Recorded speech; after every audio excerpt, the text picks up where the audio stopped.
Enquanto fica essa bolha, né? Bolsonaro é o culpado do mundo, tudo dá errado por causa do Bolsonaro, essa briga do Bolsonaro e a economia, o déficit aumentando, tem uma coisa que cresce mais que a inflação nesse país e mais que a dívida pública. O que é? O crime organizado. De acordo com investigações do Grupo de Atuação Especial de Combate ao Crime Organizado do Ministério Público, que é o GAECO, o PCC, sigla do primeiro comando da capital, maior organização mafiosa do país, possuía acesso ao sistema do Ministério Público para analisar os processos sigilosos, muitos deles com testemunhas não identificadas, cuja vida é preservada pelo sigilo, tramitando no Tribunal de Justiça de São Paulo.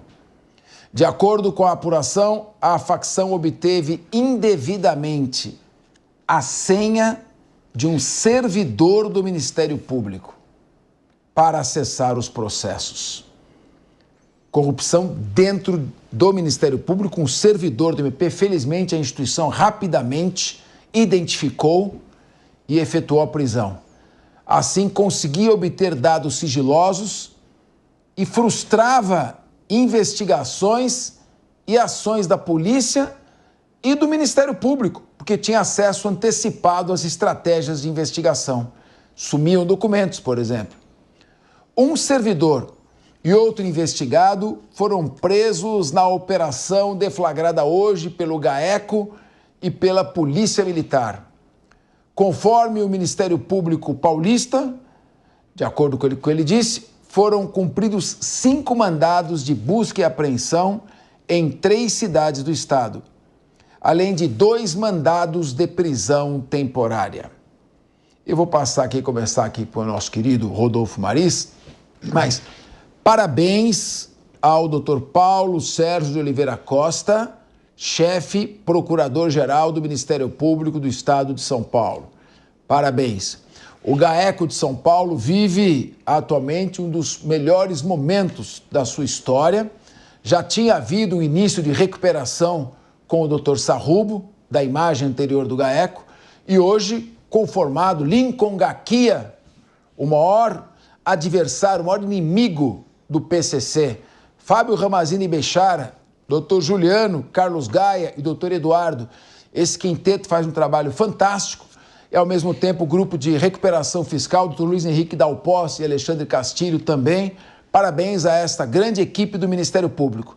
Mas, Rodolfo Maris, o PCC entra em todas as áreas. Não há onde o dinheiro sujo e abundante dessa organização criminosa não consiga penetrar. É verdade, Capês. Mas ao mesmo tempo que eu fico triste em saber que um servidor público está inclinado a essa facção criminosa, eu fico feliz também pela ação rápida do Ministério Público em identificar esse cidadão e prendê-lo. Olha só, Capês, não é de hoje que os faccionados invadem em todos os lugares. Por exemplo, nas faculdades públicas, faculdades de Direito, faculdade de Comunicação, eles estão em todos os lugares. Eu tive a oportunidade de conversar no meu podcast, no Podcast Sem Filtro, com um ex-faccionado que era policial militar, e foi policial militar durante 15 anos e foi policial através dessa facção, que pagou os estudos dele, pagou inclusive o processo para ele entrar na polícia militar, para ingressar na polícia militar ali, e ele foi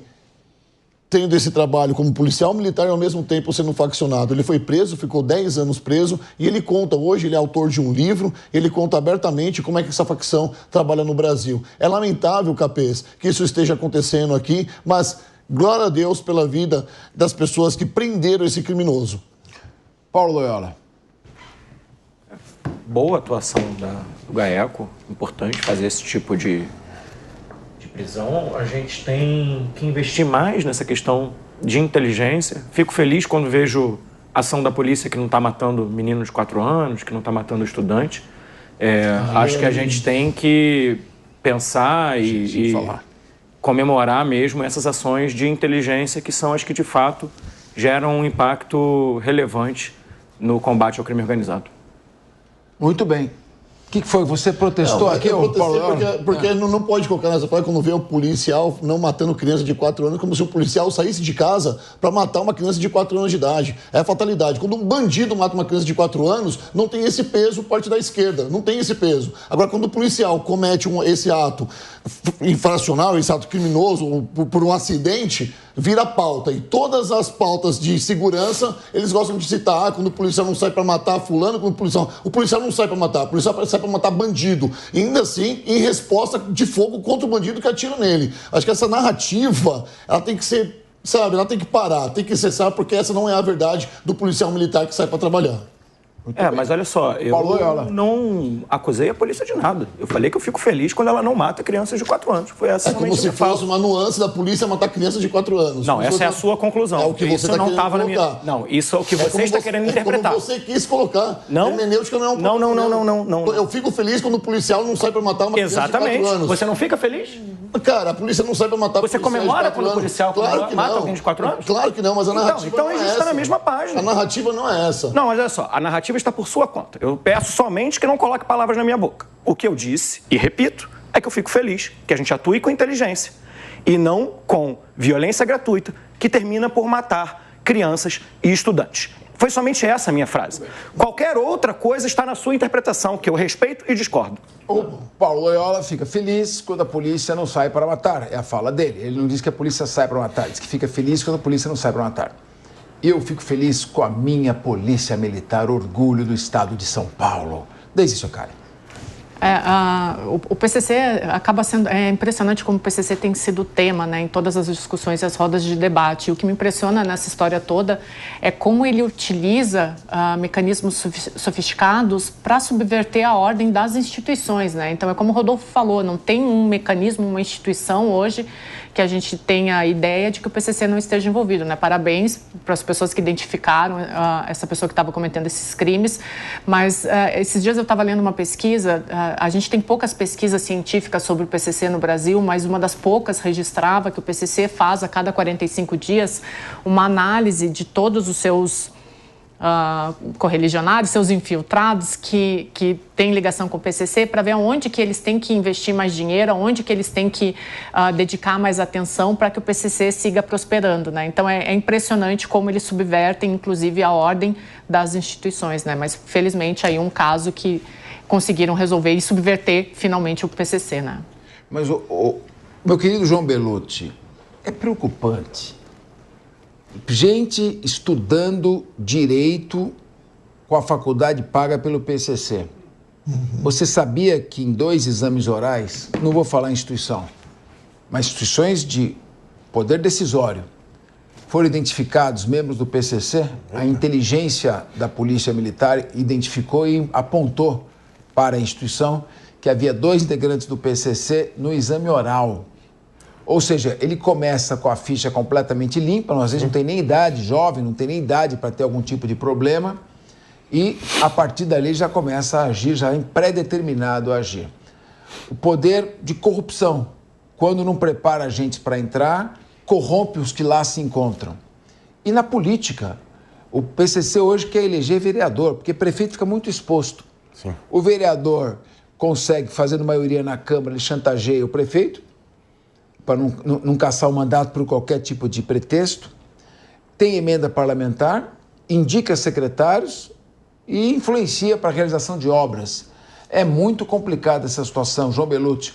O Brasil dominado, pelo menos em parte, em grande parte, pelo crime organizado, enquanto a gente fica numa bolha, vendo aí, discutindo questões que são muito mais de vaidade do que de importância para o país. Pois é, Capês, e você vê que o PCC também, essa sigla, ela acaba virando alguma forma de muleta também, no sentido de que tudo é o PCC, é o PCC. Quem é o PCC? Quem é o líder do PCC? É isso que a sociedade demanda saber, quem dentro dessa estrutura. Porque sempre quando é preso o Fuminho, o André do Rap, não me parece que eles são os verdadeiros líderes, dado o entranhamento dessa organização criminosa em todos os setores da sociedade. Como a gente viu, até acessavam os dados sigilosos, provavelmente no ESAGE, né, no portal aqui de de processos de São Paulo, que, aliás, se me permite uma ressalva, a OAB São Paulo, que, por favor, mantenha o sistema ESAGE. A OAB quer mudar para o EPROC, que é bem ruim, por favor, mantenha aqui o ESAGE, que é muito bom. Mas os bandidos subverteram, tiveram alguma senha e acessaram, na medida em que o normal do ser humano é ser honesto, trabalhador, mas sempre tem uma porcentagem em todos os segmentos que acabam sendo corrompidos, seja por dinheiro, por dívida, enfim, o PCC acaba corrompendo por ameaça à família, vídeo crime que a gente teve no aeroporto, que está super mal explicado. Então, assim, a gente quer saber quem são os verdadeiros líderes, porque o que a gente vê muito de notícia é aprendeu tanto de dinheiro, mas são poucos os que são presos. E os verdadeiros líderes nunca se fala, sempre usa esse signo, o PCC e o assunto morre. Pois é, mas a questão é a seguinte, querido Rodolfo Maris. Alguma coisa precisa ser feita.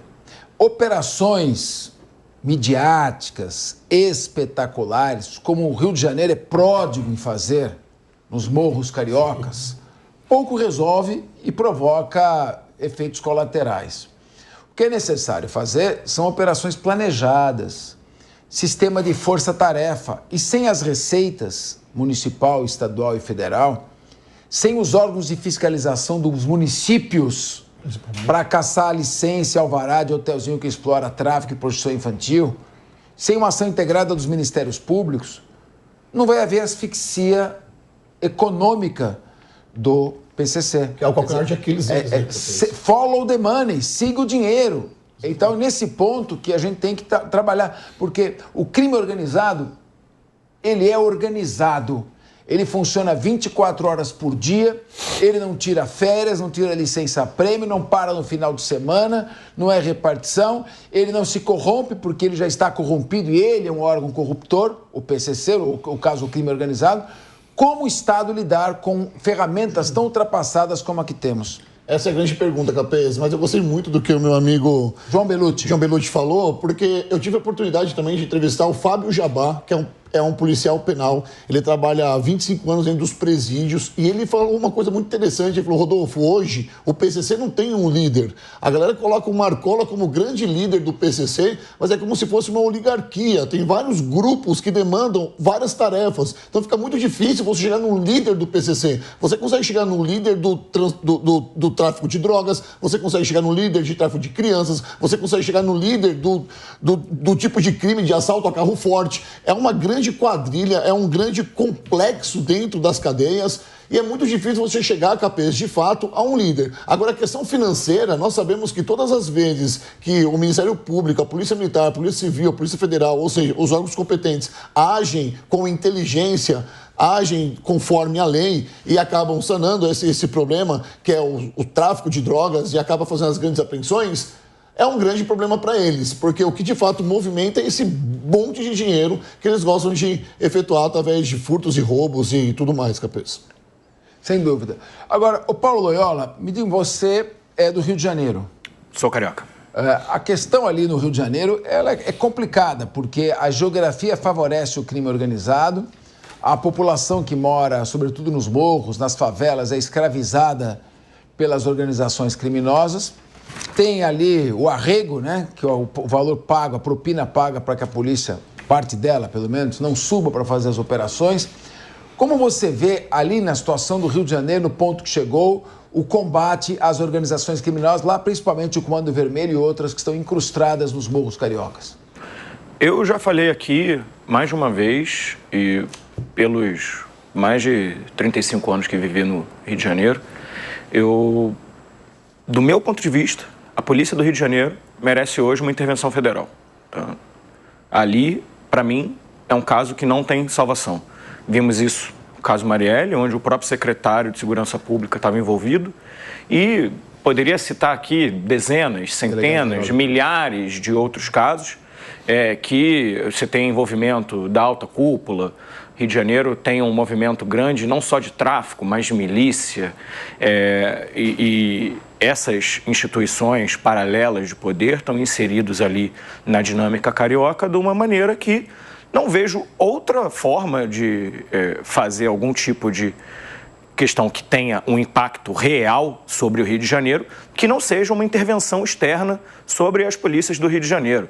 Para além disso, é importante dizer que o policial, não só carioca, mas brasileiro, ganha mal, é muito pouco preparado para atuar na área de inteligência, recebe pouco treinamento, é exposto de maneira completamente desnecessária e midiática a ações perigosas que expõem a população e os próprios policiais ao risco somente para cumprimento desse desejo de vingança e dessas ações midiáticas.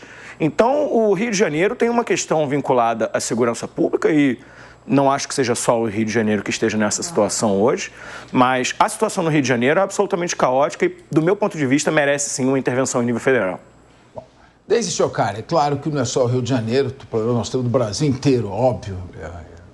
Agora, a questão da intervenção federal, ela mexeria com a cúpula. Acontece que nós estamos vivendo no Brasil a corrupção como um câncer em plena metástase. E as organizações criminosas, o tráfico de drogas tem gerado muito recurso. Teve uma intervenção no Rio, não teve? Uma intervenção? As intervenções... Que não adiantou nada, né? Então, mas as intervenções... Eu acho que intervenção não, tem que fazer intervenção no crime organizado. É isso que tem que fazer. Fazer forças-tarefas. O Rio de Janeiro tem um Ministério Público excelente, muito atuante. Acho que é preciso uma união maior e o foco unificado e um foco interestadual no combate ao crime organizado, não? Sabe que o Paulo estava falando aqui do problema do Rio de Janeiro, mas se a gente for lembrar um pouquinho, né, Paulo, a gente teve problema na Bahia, o Rio Grande do Sul também está com um problema muito sério, né, tem vários locais do Nordeste. Eu não acredito na questão da intervenção federal, como o Bellucci estava apontando aqui, isso já foi feito no Rio de Janeiro, não teve resultado nenhum. Tem que atacar essas organizações criminosas no que dói nelas, que é no bolso, é no financeiro, né, mas tem que ter uma ação conjunta. De Brasília, dos estados e dos municípios, porque senão fica uma coisa muito desconexa, né? Aí eu vou lembrar aqui, para mim isso é uma barbaridade, mas, por exemplo, no ano passado, quando a gente teve aquele problema muito sério lá na Bahia de segurança pública, o governo foi lá e anunciou um pacote de 900 milhões de reais, né? O que tu vai fazer com 900 milhões de reais para combater esse crime organizado, né? Então, o problema ele é muito maior, é aquela velha questão que a gente sempre fala aqui no Linha de Frente, você tentar resolver um todo complexo atacando uma parte aqui, a outra ali, isso nunca vai dar certo. Então, ou direciona todos os poderes e todos os esforços para combater o financiamento do crime organizado, ou daqui a 10, 20 anos a gente vai continuar falando nisso. É como diria meu amigo, dizia meu amigo e cantor Silvio Brito, pare o mundo que eu quero descer. E o mundo tá perigoso.